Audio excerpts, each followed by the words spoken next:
Good day everyone. Ngayon po tuturuan ko kayo ngayon paano gamitin yung DSLR boot kapag wala pa kayong DSLR na camera. So open muna natin yung DSLR boot natin.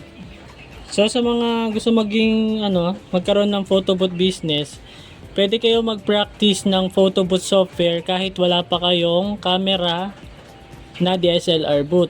So ang gagamitin nyo, pwede nyo pong gamitin ay yung inyong webcam ng laptop po ninyo, at saka yung camera ng inyong cellphone, no? Ayan, cellphone. So unahin natin, paano nyo gagamitin yung photo boot software nang wala pang DSLR boot. So launch natin yung event, testing natin ha. So ayan, kung napapansin nyo, ang gamit ko ditong camera ay webcam, yung webcam ng camera ng aking laptop, no? So paano i-set yan? Pindutin nyo lang tong drop down ito para lumabas yung setting. Tapos kung mapapansin nyo dito sa taas, ito, integrated camera. Yan po yung ating webcam, no?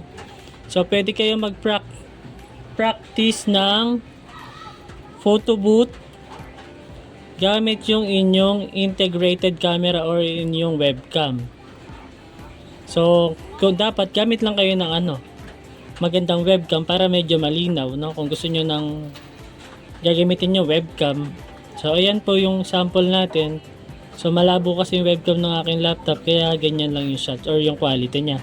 Kung pang practice lang ay pwede na po yan, no? Para maging familiar kayo sa interface ng photo boot or yung DSLR boot.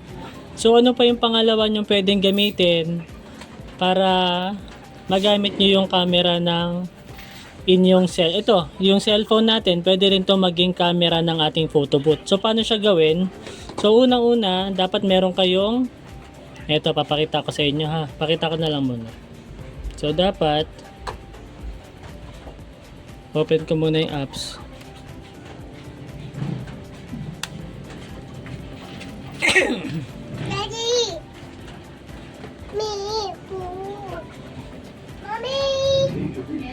So ayan, kung napapansin nyo, gamit ko na yung camera ng aking cellphone, no? So ayan.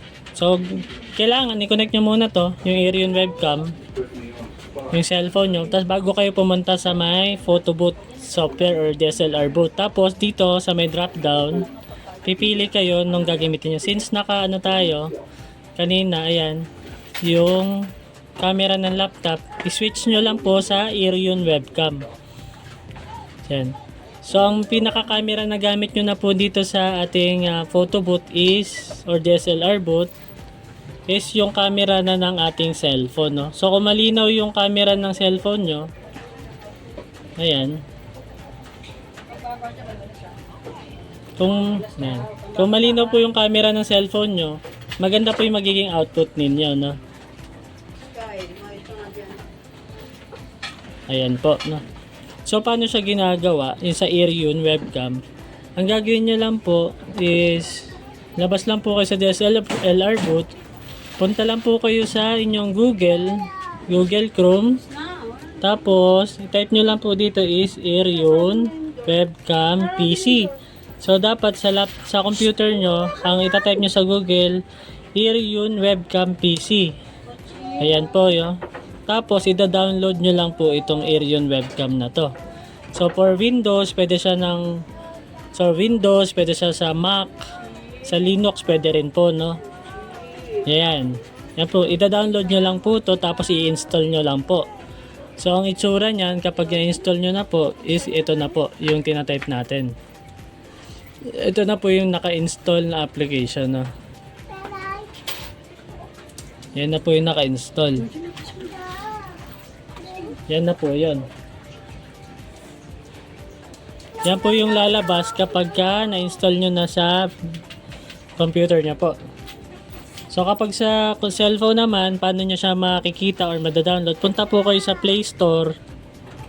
Play Store lang. Tapos itatype nyo lang po yung inyong Aerion webcam Android. Ito po. Tapos ida-download nyo lang po. Ito po siya. Ito. Ida-download nyo lang po. Since na-download na natin, i-open na lang natin. Tapos, ayan, pag naka-on sila parehas sabay, dapat parehas po yung network ng inyong wifi or yung data. Dapat parehas po. Same po na pinagkoconnectan ng internet, no? Parang papagana nyo po siya. So, ayan po, kung napapansin nyo, ayan yung camera ng camera po ng cellphone ko po ang gamit ko na camera, no? So, kailangan i-open nyo muna yan bago kayo pumunta sa DSLR booth para magamit nyo po siya. So, ayan po yun, no? Ayan. Ayan. Ayan. So, kung pang practice lang, pwede nyo pong gawin yan, yung gamitin yung webcam at camera ng inyong cellphone or tablet para maging camera po, no? So, yun lang po yung tutorial natin for today po, no? Sana marami po yung natutunan. Pa-like and subscribe po. Thank you.